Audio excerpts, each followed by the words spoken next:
guys, I'm Dr. Ahmed Ergin.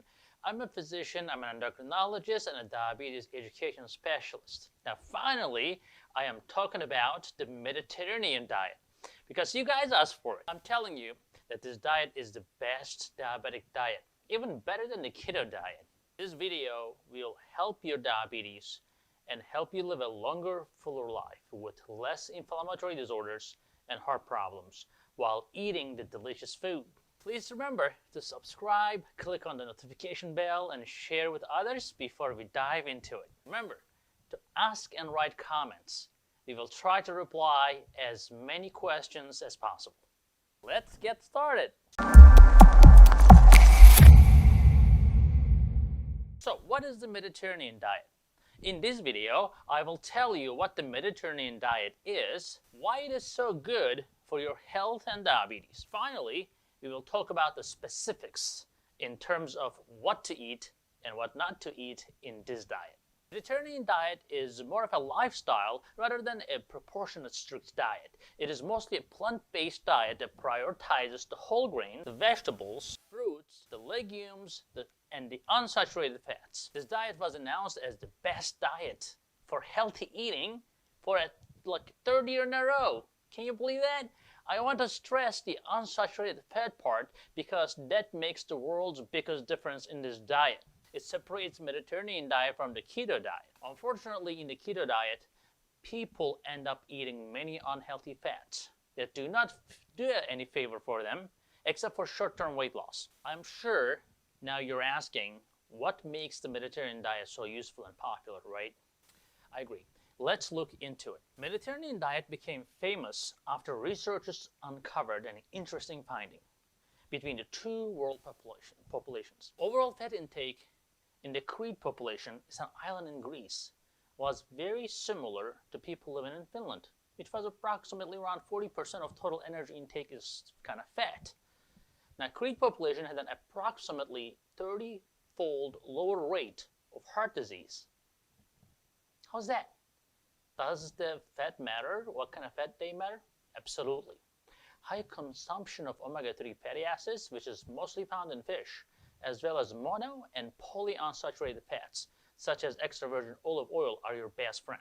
On the other hand, saturated fats, such as hydrogenated oils, the margarine, and the butter are the worst. As a result of this, during the last 2 decades, many studies showed an association between Mediterranean diet and reduced risk of chronic diseases such as diabetes, heart disease, and so forth. Also, the same studies showed that Mediterranean diet can reduce chronic diseases such as cancer and neurological disorders such as Alzheimer's disease. So, what are the main pillars of Mediterranean diet?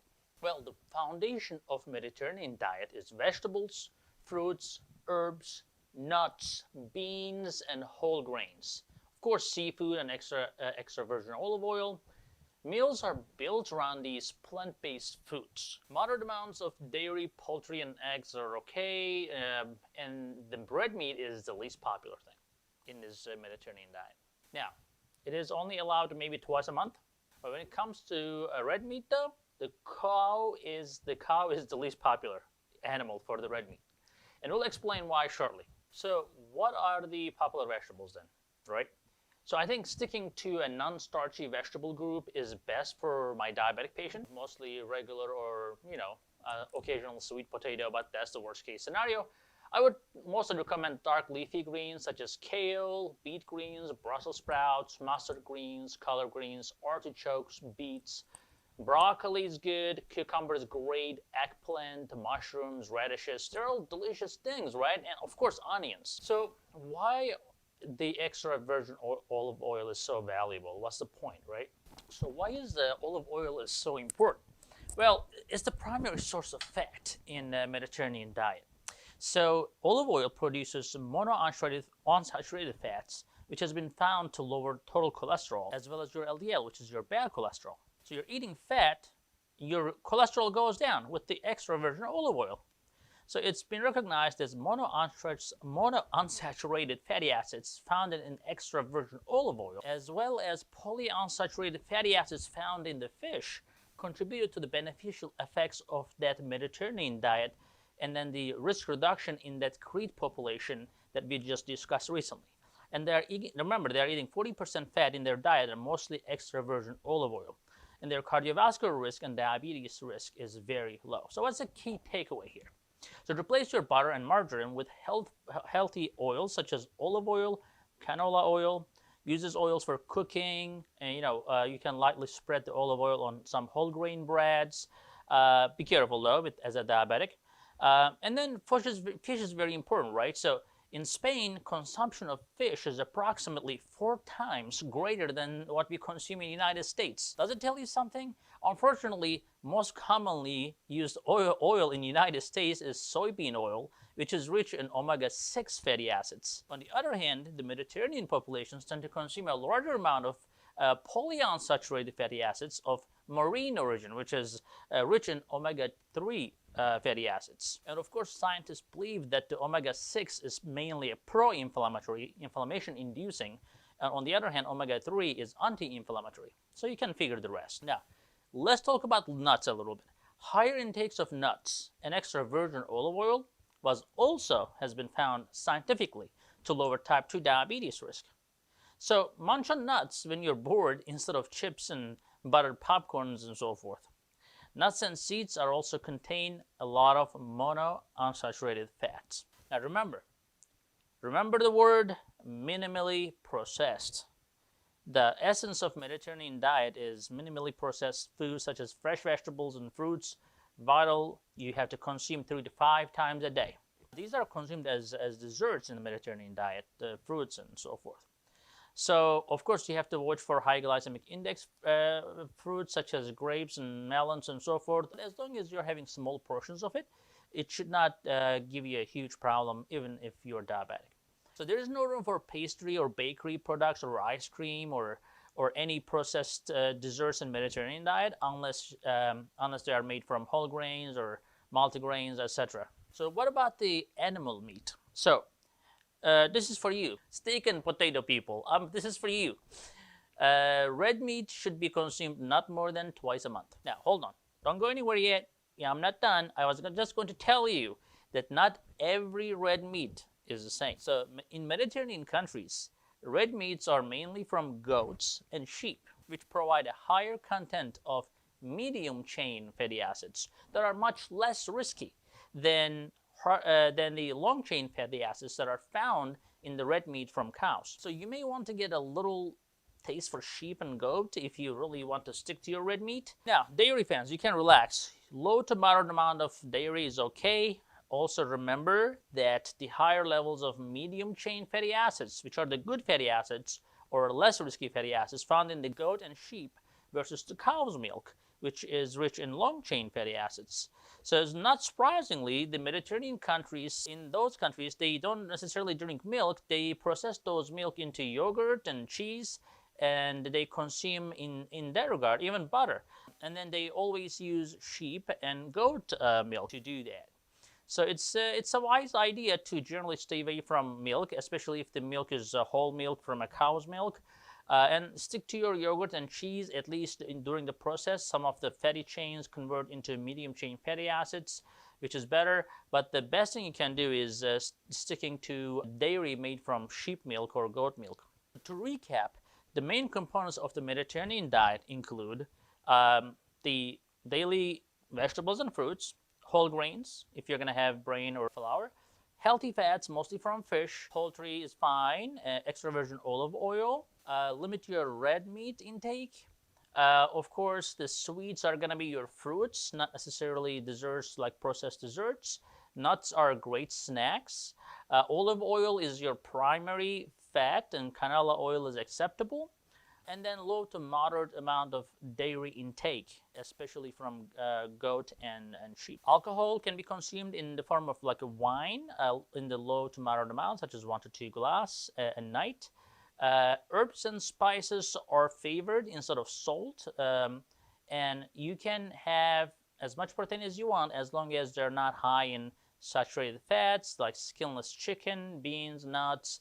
They're all good sources. Now, fish you have to have at least twice a week, and choose the tuna, salmon, trout, mackerel, herring, whatever is in your country, but mostly these fish are the most valuable. So when we choose red meats, as we said, choose the lean cuts, and if that's not available, try to stick with the red meat that's not coming from the cows. So what are the things you should never eat in Mediterranean diet? Okay, so don't eat these things. Don't eat any sugar, like sweetened beverages, added sugars, processed meats, refined grains, highly processed foods. Stay away from those things. And when you're going for shopping, go for olive oil always.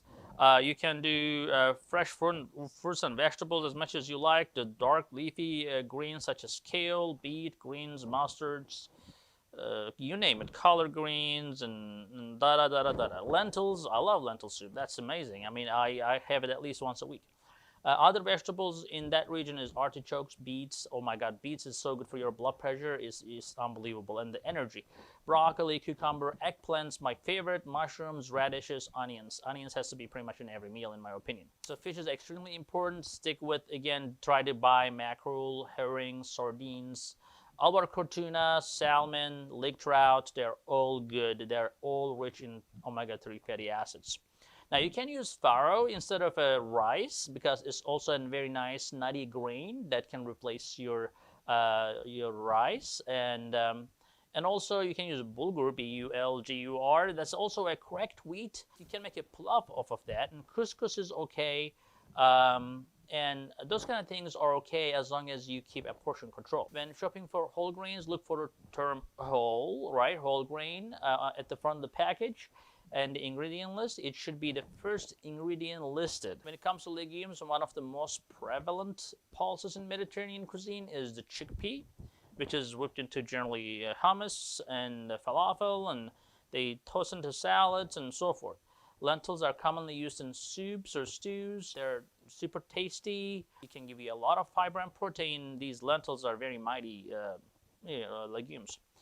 Black-eyed beans, kidney beans, you can make salads. You can drizzle with olive oil.